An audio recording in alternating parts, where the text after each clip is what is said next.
पांडव जब 12 साल के लिए वनवास चले तब वो ऋषि मुनियों के आश्रम जाके ब्राह्मणों की सेवा करने लगे। इसी तरह वो ऋषि अगस्त्य के आश्रम पहुंचे।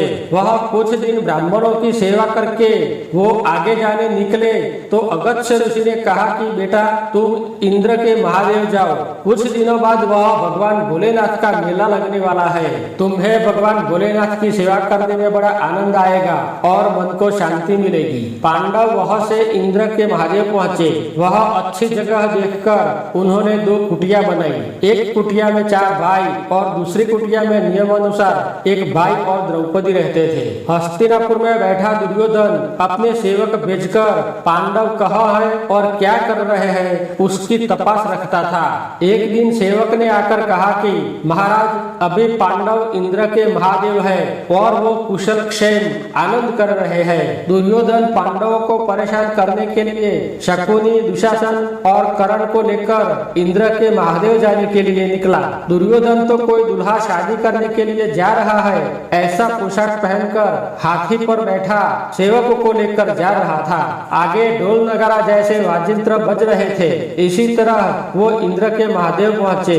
अब स्वर्ग से इंद्रदेव ने मेले में कोई पापी या कामी घुस न जाए इसलिए रक्षा हेतु अपने गांधर्व को भेजा। गांधर्व इंद्र के महादेव आकर चौकी करता हुआ नजर रखता था कि कोई दुष्ट पापी मेले में प्रवेश न करे। दुर्योधन हाथी पर सवार होकर आ रहा था। उसे गांधर्व ने देखा तो उसे लगा कि ये हाथी पर बैठा दुष्ट कोई पापी कामी मेले में आ रहा है। वो उसको रोकने के लिए उसके आगे जाके खड़ा हो गया। दुर्योधन का एक सेवक बोला कि ए हरामी बीच में आकर क्यों खड़ा है, देखता नहीं छत्रपति आ रहे हैं। गांधर्व बोला कि छत्रपति होगा तेरे घर का, आगे नहीं जाने दूंगा। सेवकों ने दुर्योधन को फरियाद की कि कोई हरामखोर बीच में आकर खड़ा हो गया है और आगे नहीं जाने देता। हाथी पर बैठा दुर्योधन चिल्लाकर बोला कि ये दुष्ट हरामी कौन है, उसे बांधकर इधर लाओ। सेवक गांधर्व को पकड़ने के लिए गए तो गांधर्व छलांग मारकर हाथी पर पड़ा।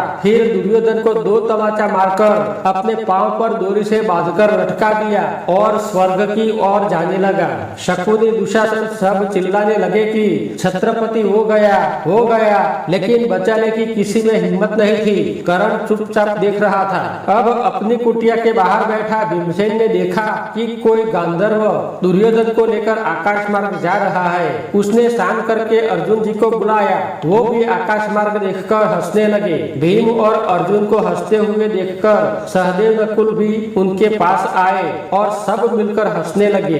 भीम ने कहा कि चुपचाप देखो वरना धर्मराय देखेंगे तो पापी को छुड़वा देंगे। युधिष्ठिर ने 4 भाइयों को आकाश की ओर देखकर हंसते हुए देखा तो युधिष्ठिर बाहर आकर आकाश की ओर देखने लगे। ये पहचान गए कि ये तो छत्रपति दुर्योधन है। उन्होंने चिल्लाकर गांधर्व को कहा कि हे गांधर्व इतने से आगे गया तो इंद्रदेव की कसम है।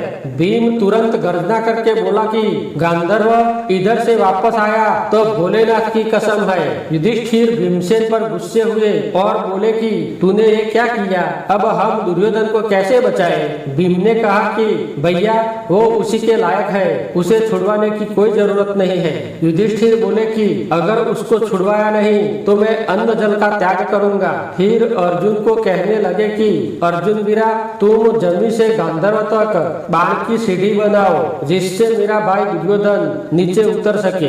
अर्जुन जी ने एक पर एक तीर चलाकर नीचे से गांधर्व तक सीढ़ी बना दी। अब युधिष्ठिर गांधर्व से बोले कि तू मेरे भाई को धीरे से उनको चोट न लगे इसी तरह छोड़ दे, बाद में तू आगे जा सकता है। गांधर्व दुर्योधन को सीढ़ी पर छोड़कर स्वर्ग की ओर चला। दुर्योधन घबरता हुआ युधिष्ठिर की गोद में आकर पड़ा। युधिष्ठिर ने प्यार से उसे खड़ा किया, फिर मुंह धुलाकर पानी पिलाया। दुर्योधन बोला कि अर्जुन जी आपका बहुत बहुत शुक्रिया, लेकिन युधिष्ठिर ने मुझे गोद में क्यों उठाया वो मैं बराबर समझता हूँ कि उन्होंने ये सब अपना राजपाट वापस लेने के लिए किया, लेकिन ऐसी बात सपने में भी मत सोचना। अवगुणी दुर्योधन इतना कहकर चला गया। भीम ने युधिष्ठिर को कहा कि देखो बड़े भैया आपके भाई ने ये सब करने का आपको इनाम दिया। युधिष्ठिर बोले कि ये उसका स्वभाव है, कोई बात नहीं, वो मेरा भाई था तो बोला, वरना और कोई बोल सकता है। इसी तरह दुर्योधन को छोड़वाकर सब भाई कुटिया में चले गए। मित्रों, आज का वीडियो कैसा लगा कमेंट बॉक्स में कमेंट करके अवश्य बताना। मिलते हैं एक नए वीडियो में, तब तक के लिए सभी दर्शक मित्रों को जय श्री कृष्णा, जय माता जी, हर हर बोले।